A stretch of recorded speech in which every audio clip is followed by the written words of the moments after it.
Chi lascia la terra in cui è nato per andare a lavorare altrove non lo fa quasi mai per scelta, ma per disperazione. È un militare che è sceso, mi ha puntato la pistola sull'orecchio. Sono venuta per stare in pace. Golfo di Guinea. Questo tratto della costa africana tra il Togo e la Nigeria è conosciuto come la costa degli schiavi. L'unica conversazione che sentivamo durante il giorno è che chiamano Italia, Amsterdam,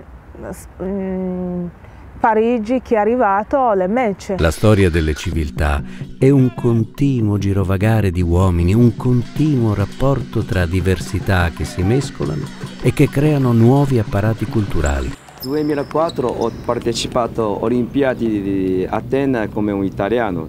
E la solidarietà deve diventare la nuova ideologia dominante. Chi viene da fuori, ad esempio nel mio paese, è sempre ben accolto. Devo dire che all'inizio era molto difficile per me. La prima cosa perché sono musulmano e la seconda palestinese, arabo. Noi quando arriviamo qua, per chi è pakistano, senegalese o italiano, per me è tutti uguali. Giocavamo hockey su prato, nelle vie giocavamo a cricket.